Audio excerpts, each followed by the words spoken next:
Nintendo is coming off one hell of a Nintendo Direct, and I know we usually don't cover eShop deals, but I thought we would change that. Honestly, I've been pretty high on what Nintendo has been doing recently, and I thought that Direct show yesterday was great, so I thought, hey, let's take a look at their eShop deals right now, because they've got a couple of really solid deals. They've got a blockbuster sale running right now, save up to 60% on select digital game software bundles and DLC, and on top of that, they got a couple of other sales, a Sega sale, and a couple of other publisher deals that I do want to give you guys a heads up on. So first of all, Monster Hunter Rise is seeing a bit of a discount. It is down to $49.99. That's $10 off from its $60 price tag, so not a steep discount, but given that this is a Switch exclusive that is still less than, 6 months old, I believe, yeah, it's about to hit 6 months old in just a couple days. We know some DLC is coming to the game as well. Obviously, it's a game that you can sink a lot of time into, so content per dollar spent is really good, but yeah, $50 for that. If you're looking to pick it up, it's not a bad game whatsoever, and again, one that you're gonna get a lot of content out of. Ori and the Will of the Wisps is in $19.49. It's awesome,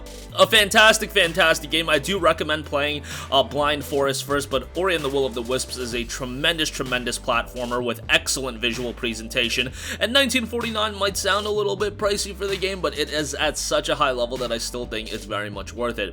Assassin's Creed The Rebel Collection is 50% off for $19.99. This includes Assassin's Creed 4 Black Flag and Assassin's Creed Rogue. AC4 Black Flag, you guys know how I feel about that game. I've talked about it at length and how great it is. It's a fantastic game, and I highly recommend you to play it.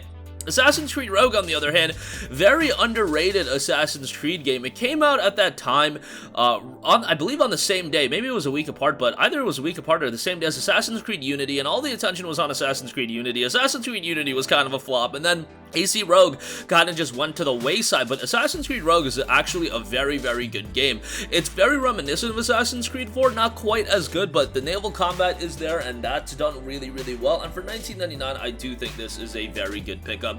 Definitely go check that out. I mean, AC4 alone is worth it, but AC Rogue, again, also very good. Hades is down to $17.49, obviously a tremendous game. People consider this to be like 2020 Game of the Year, and I really can't say that there's anything wrong with having that opinion. Hades is an excellent game by Supergiant Games, a game that has a ridiculous amount of replay value. Visually, it looks great just like every other Supergiant title, but yeah, definitely a worthwhile game to pick up, and $17.49 is a really good buy for this, so definitely go check that out, especially if you like those other games, Bastion. You know what to expect. Their track record is very good. Unravel 2 is $9.99, pretty good co-op title. Rayman Legends Definitive Edition, $9.99. Very good platformer here as well. Great art style, and I think, man, Rayman's one of those franchises that I think Ubisoft can do a lot more with. I know you got like Mario and Rabbids Kingdom Battle, but yeah, I think Rayman, they could do so much more with that. And playing Rayman Legends and playing Rayman Origins, those games are just at such a high level as quality platformers. $9.99 for this, guys. Please pick it up if you're a fan of platformers. Gris is down to $6.79. A beautiful game, and very emotional as well. A lot of interesting thematics in this game. Definitely go check that out if you want something with a little bit of a deeper nuance to it. I think you'll enjoy it quite a bit. Enter the Gungeon, $7.49. Witcher 3 Wild Hunt Complete Edition is $36. That is down from its, MSRP of $60. This game just holds up in price on the Switch. I mean, it is what it is. I know on PlayStation you can get the Complete Edition for $10 on sale, but it works well enough on the Nintendo Switch. The fact that they got Witcher 3 running on the Nintendo Switch is quite a grand feat in its own right, and $36, I mean, if you want Witcher on the Switch, it's not a bad buy by any stretch of the imagination, and it's not like the game runs like absolute crap. No, CDPR did a good job in condensing this game down to the Nintendo Switch, and being able to take Witcher 3 on the go, I think that's pretty impressive in its own right. Metro 2033 Redux is $8.74. It's Metro 2033. It's pretty darn good.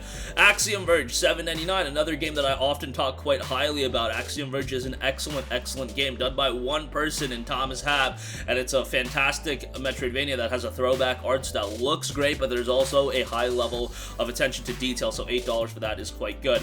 Valkyria Chronicles 4 is 50% off for $14.99. Loved Valkyria Chronicles 4. I think Valkyria Chronicles in general as a franchise is really good. Valkyria Chronicles 4 followed suit with Valkyria Chronicles the original in that it doesn't reinvent the wheel in any stretch of the imagination, but hey, you don't need to fix what isn't broken. You have a great story here as well, and one that I've always said about Valkyria Chronicles, I think it's engaging to a person that's not a big fan of Japanese RPGs, or they just haven't entrenched themselves within the genre, I think Valkyria Chronicles is a very enjoyable one, just because it's a war story with a lot of emotion, a lot of care put into the character and the writings. You know, $15 with a pretty good tactical gameplay as well. $15 is a good buy there. Persona 5 Strikers, $36. I liked Persona 5 Strikers. Kind of a joke that this game is on the Switch, but Persona 5 Standard isn't. It's the same case with PC. It's like, why do we have P5 Strikers on here, but not the original? I don't know. Might be a question out of my pay grade, but Persona 5 Strikers is quite good, and I'm not a big fan of the Musou-style games, you know, the big, high-octane action titles, but this one was pretty good, just because it has that slick Persona presentation. It has great music, a pretty good story as well. $36 is a good buy there. Bioshock the Collection, $19.99, excellent game, excellent collection of 3 fantastic first-person shooters. Bioshock Infinite, to me, is one of the best first-person shooters of all time from a single-player standpoint, but Bioshock 1 is also really good. Bioshock 2, not as good as the other two, but it's like a Batman Arkham situation. Like, yeah, if you want to say, like, Arkham Knight or whatever Arkham isn't as good as the other two, it's still, they're all still very, very good games, and that can be said for Bioshock the Collection as well. This War of Mine Complete Edition is also down to $3.59. Excellent deal there. Definitely recommend that. This War of Mine is a very, very dark game, but definitely one that I found very, very engaging as well.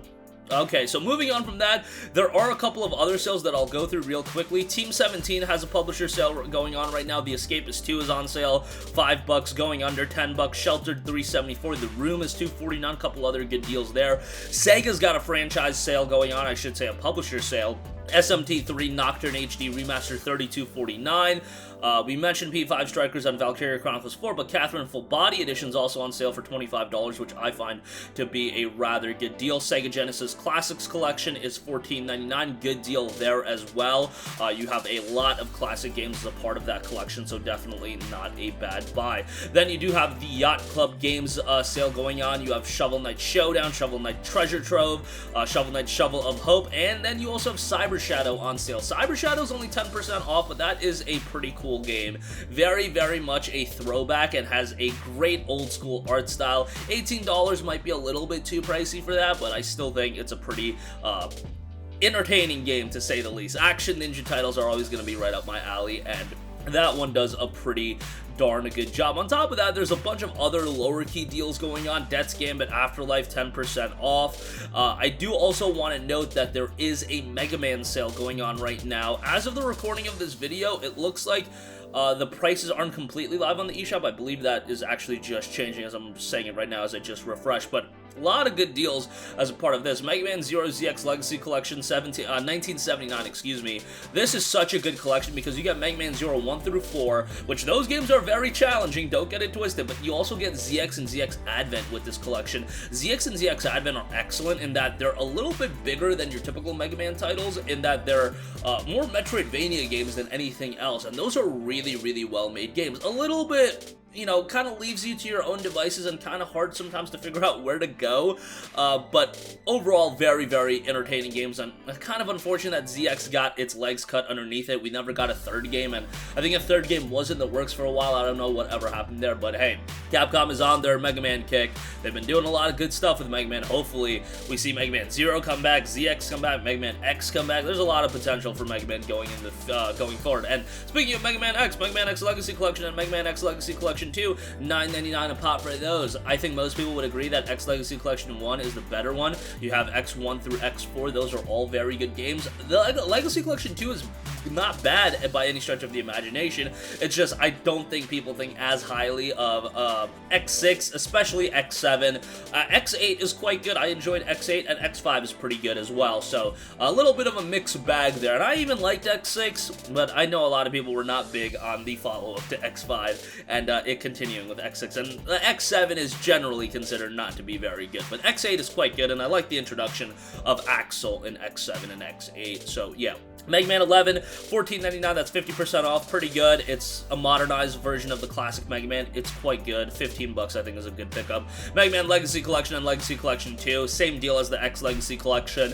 I think a lot of people are partial towards the original 4 Mega Man titles, but Legacy Collection 2, I loved Mega Man 7 and Mega Man 8, and you know, those are quite good, and I believe Yeah, so you have Mega Man 7, 8, 9, and 10 in this collection, and then the first Legacy collection, you have Mega Man 1 through 6. I have both the collections, so sometimes I get confused on which exactly is in which, but yeah, goodbye there as well if you're looking for some classic Mega Man action. So a lot of good deals available right now across the board on the Nintendo eShop. Definitely some of the deals from the Blockbuster sale are quite good, and I should also note Ninja Gaiden Master Collection down to $30. That's quite a good deal as well if you're looking to have those on the Nintendo. So it's just a lot of deals. Kind of hard to go through everything, but definitely some good stuff. As I mentioned, Haven's on sale as well, $14.99. I thought that was a pretty cool little title, a game that you definitely want to play with your significant other. That's kind of the way it was designed, but a very good story there as well, and a very colorful game, kind of redundant from a gameplay standpoint at times, for the battle system at least, but overall the music was excellent, story was quite good, and a lot to like out of Haven. But that's going to do it for me. Again, a lot of great deals available right now. Check them out for yourself. Sound off with all of your thoughts in the comment section down below, and if you would like to see more coverage of Nintendo stuff, holler at us in the comment section down below. Definitely going to take input and everything like that, so keep that in consideration. That's going to do it for us. Thank you for watching, and goodbye. Hey guys, we hope you enjoyed the video, and if you did, make sure to hit the subscribe button, and if you're already subscribed, do us a favor and hit the bell icon. This way you'll be notified whenever we post a new video. That's the best way to keep up with all of our uploads, and we usually try to upload 2 videos a day. And with the bell icon hit, you'll be notified whenever we do upload a video. As always, thanks for watching.